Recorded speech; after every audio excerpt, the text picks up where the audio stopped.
Okay, ngicela siqhubekeni-ke bantu bami. Sibe silapha ebinzeni lesine.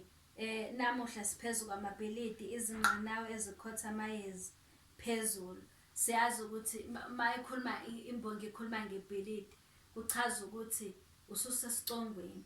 Leso sicongo singasho mhlampe ukuba sesicongweni ngokwempilo, ngenxa yempilo engcono osuyifunda, ngenxa yemfundo osugabe ngayo oyithole khona kwaNdongazi yaDuma noma kwaNgqondonkulu. Le mfundo futhi ayigcini nje imbongi ukusho amabhilidi, iphinde futhi ithi iy'nqanawe. Inqanawe siyazi ukuthi into efana nomkhumbi ekwazi umntanta. Intanta ngisho emanzini, ngisho kuney'vunguvungu kodwa ikwazi ukuminza iy'nqanawe. Imfundo ngokusho kwani kwembongi. Okay. Iphinde futhi isebenzise ukuxhumana lapha, ukuxhumana okusekuqaleni. Sinanele ilanga nobuhle balo, sinanele iy'nkanyezi nobuhle. Uyabona ukuthi la bantu zonke lezi zinto abay'nanelayo ngenxa yokuthi sebefundile, izinto ezinhle, ilanga lihle. Makunelanga siyathokomala, liyakhanyisa, akube mnyama. Ngisho inkanyezi iza nobuhle, iza nokukhanya ngoba ngisho kumnyama kangakanani ebusuku kodwa uma isibhakabhaka sikhanya iy'nkanyezi uyakwazi ukucosha ngisho inaliti phansi. So izinto lezi zinto, inkanyezi, ilanga, into esibiza ngani le esetshenziswe imbongi, yilokho esithi uphawu. Isimo sokukhuluma esikubiza ngani ngophawu. Lezi mpawu ey'sebenzisayo imbongi zenzani? Ziqamisa ubuhle, ziqanisa ubukhanya okulethwa yini? Imfundo. Uma usungenile kulesi sikhungo imbongi esibiza ngoNdongazi yaDuma noma uNgqondonkulu. Right. Konke sibuka ngeso lokukhanya, sibonga ukusichathazela kwelakho. Konke manje sesikubukayo asisakubuki ngeso lakudala kodwa sikubuka ngeso elinokukhanya, elinokuhlabusa ngenxa yani yolwazi esesikutholile. Nangelibonga ukuthi usicakulele kokwakho. Uyabona ukucakula, uma izalukwazi emakhaya zibhema logwayi wamakhasi ogayiwe, kuthiwa awungicakulele nje kancane ngizothi ngozipho. Shuthi ulwazi lolo esikutholile lusilethele ini? Intshisekelo nogqozu. Yebo, ngelinye ilanga okuhambe ubone esifundeni semfundo ephakeme uma sebethola iziqu. Umuntu uma iphuma laphaya usuke nentshisekelo enogqozu ukuthi ngeke ngigcine la kodwa nangonyaka ozayo ngiyorejista ngoba ngifuna elinye ijazi elingcono kunaleli. Shuthi-ke lolo gqozu naleyo ntshisekelo iyona le ayitholaphi kwaNdongazi yaDuma noma kwaNgqondonkulu. Okay, uma esenalolo lwazi ukwazi ukwenza njani? Ukuqopha intaba yakoNgcebo enkulu ukuthi umcebo into ewumqansa ongayitholi kalula empilweni.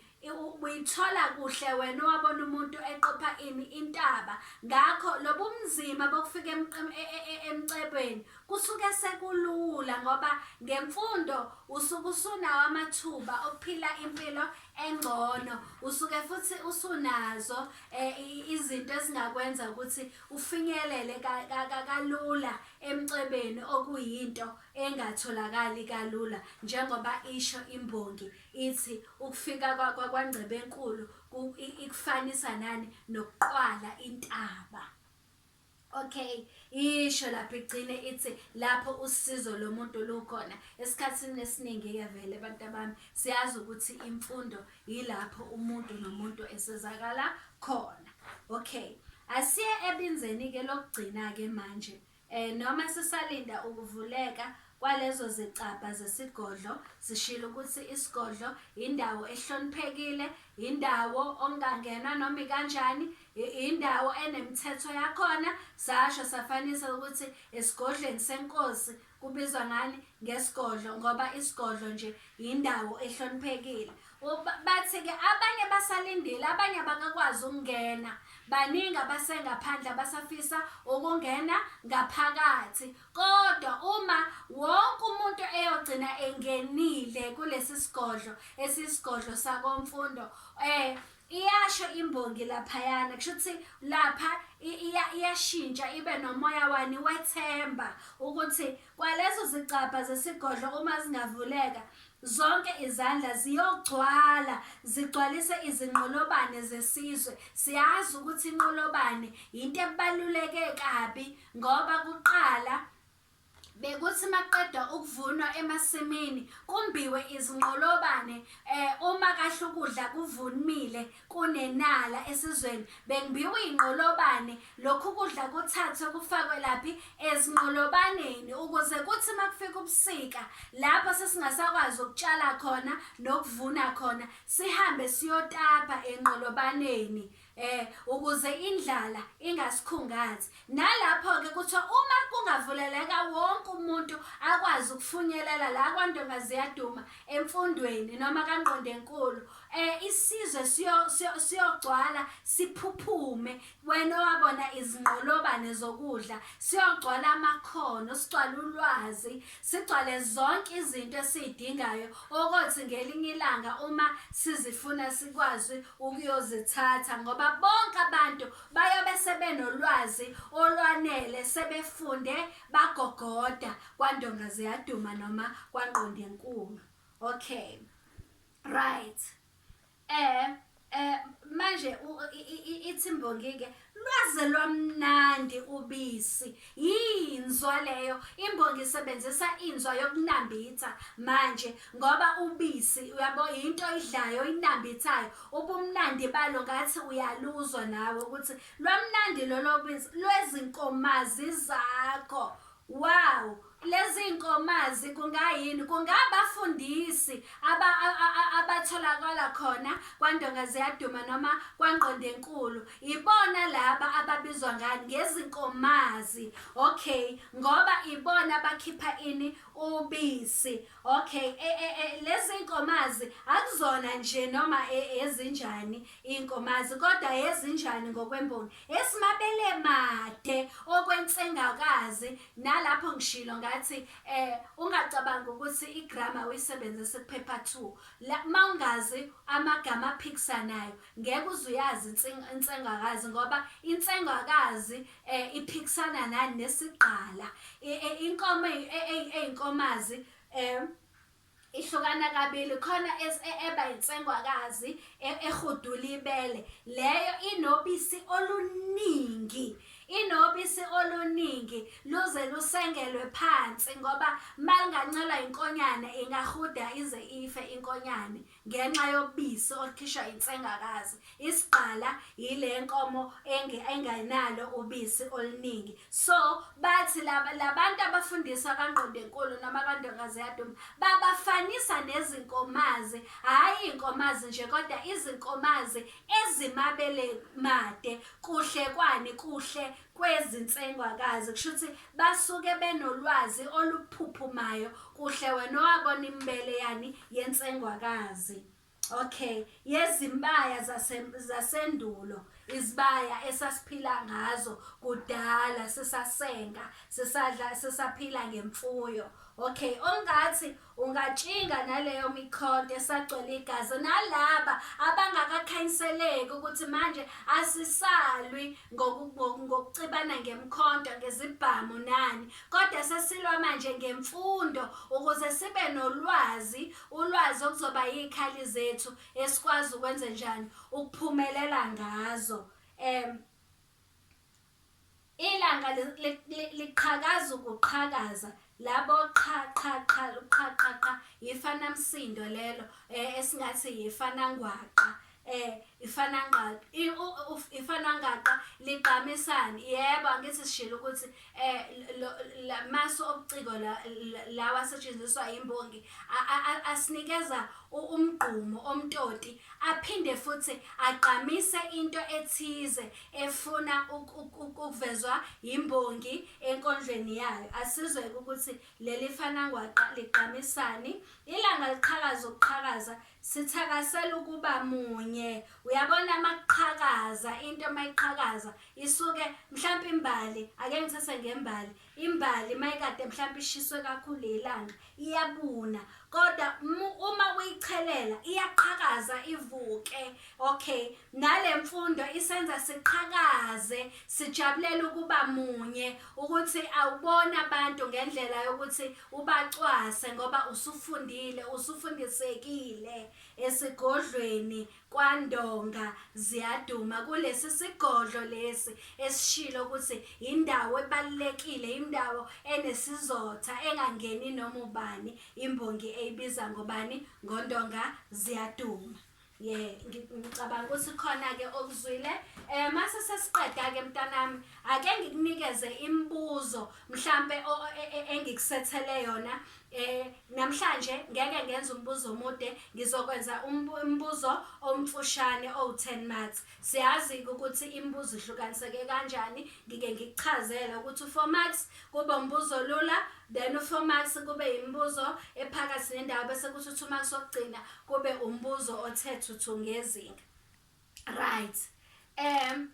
Uyawuzwa nje umbuzo wokuqala uthi nikeza ukuxhumana okutholakala esigabeni sokuqala. Makuthiwa nikeza noma kuthiwa tomula, ilula leyo nto ngoba kusho ukuthi ikhona lapho enkondlweni, uzoyithatha njengoba injalo. Angithi ukuxhumana-ke sikubonile ukuthi ukuxhumana okumaphakathi, sikuchazile kade sichaza ibinza lokuqala, usuyawuthola njalo u1 mark wakhe, imake elilodwa.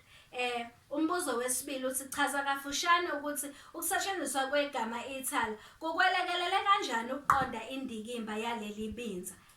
Ngikuchazelile mntanami ukuthi kahle hle mawufunda esikoleni, ufunda isifundo solimi, ufunda amakhono amathathu. Ikhono lokulalela nokukhuluma, ikhono lokufunda nokubukela, ikhono lokubhala nokwethula.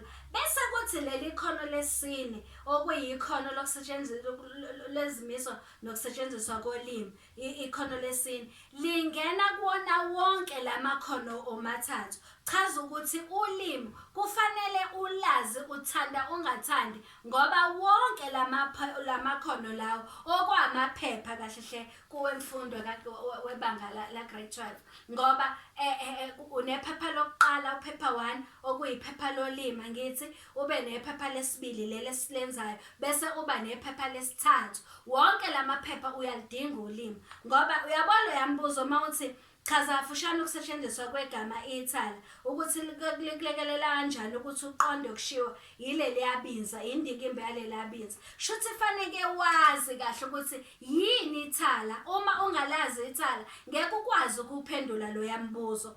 Sishilo sathi ithala linganika izincazelo eziningi, kodwa ke lapha masifunda leli yabinza, leli yathala okhunywa ngalo lichaza imkhonto eminingi ecitshelwe ndawonye. Leyo mkhonto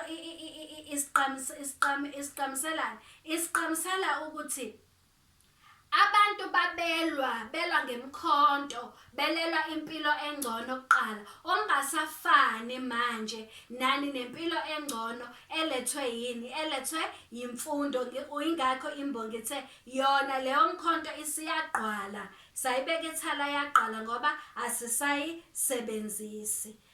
Bese kuthi umbuzo wesithathu uthi chaza ukuthi ukusetshenziswa kwe-oxymoron ebinzeni lesithathu kukwelelele kanjani ukuqonda umoya waleli binza. Okay, ubuthele yomkhonto ayiphosa ethala, izintombi nezinsizwa zosapho wazibuthela kwesakho isigodlo. Right, izintombi nezinsizwa siyazi ukuthi uma ufanele uphendule lo yambuzo fanele wazi ukuthi iyini i-oxymoron, sisho ukuthini leso simo sokukhuluma. Siyazi ukuthi kusuke kulandelana amagama aphikisanayo emgqeni owodwa, izintombi nezinsizwa. Okay, awukaqedi ukuchaza mawuchaza i-oxymoron kuphela, uyasho ukuthi kukwelelele kanjani ukuqonda umoya webinza. lebinza. Loya moya lo umoya wokutusa imfundo ukuthi isikhiphile ezikhaleni zokulwa